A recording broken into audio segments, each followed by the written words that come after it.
Block Serampore পঞ্চায়েতের অন্তর্গত কোবলা এলাকার বাগদেবী তলায় ৩০০ বছরের অধিক প্রাচীন অম্বুবাচী তিথি উপলক্ষে বাগদেবী মায়ের পুজোর আয়োজন।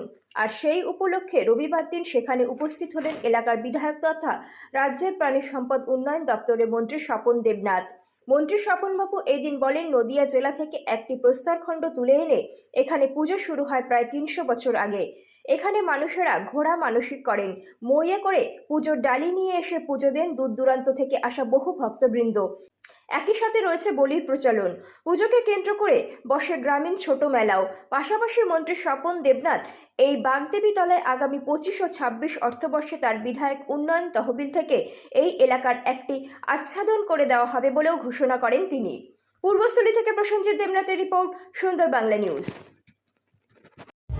আমাদের কোবলাতে বাগদেবী পুজো তো প্রাচীন, প্রায় ৩০০ বছরের পুরনো এই পূজা। এই পূজাটা নিমগাছতলায় প্রস্তরখণ্ড পূজিত হয়, সেই সঙ্গে মাটির ঘোড়া আরও কিছু সব মানত করে লোক। এখানে বলিও হয়। আমাদের এলাকাতে এটি কিন্তু প্রাচীন পুজো এবং এই বাগদেবীর পূজার ইতিহাস নবদ্বীপ গ্রন্থে কৃষ্ণচন্দ্র রানীর গ্রন্থে পরিষ্কার উল্লেখ আছে।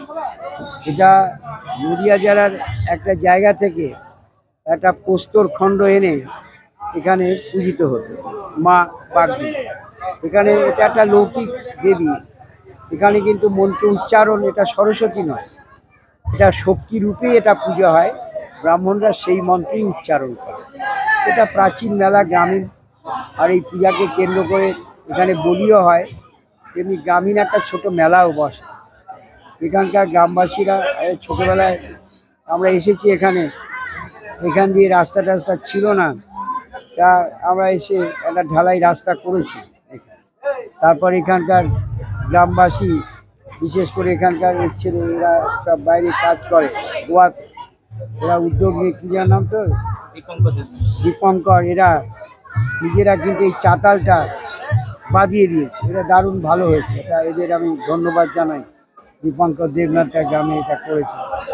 আমার একটা ইচ্ছে ছিল গত কয়েক বছরে এর উপর একটা মাথার আচ্ছাদন করে দেওয়া। গত কয়েক বছরই ভাবছি, সেটা করব করে করা হয়নি। রাস্তাটা কমপ্লিট করেছি বহু কষ্টে, মেন রাস্তা দিয়ে, ঢালাই রাস্তা, এখন অসুবিধে নেই। তবে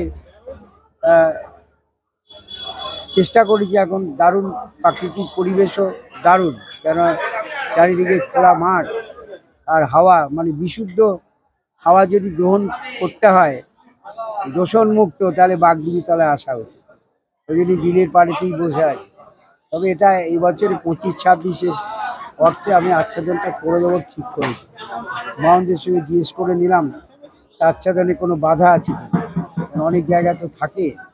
আবার যাচ্ছি আমি, বিভিন্ন গ্রামের মানুষ গ্রাম থেকে মই নিয়ে আসে, এই যে বাটা নিয়ে আসে, মই নিয়ে আসে, তা এসে পুজো হয়। এক সময়তে পুজোটা খুব রমরমা ছিল, কিন্তু কোনো রকম অশান্তি হওয়ার জন্য তখন এরা যারা দাঁড়িয়ে আছে, এদের জন্মই হয়।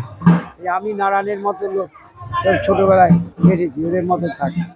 তারপরে আবার এই গত বছর 10 হলো আবার পুজোটা যাতে বড় করা যায় তার চেষ্টা করেছি আর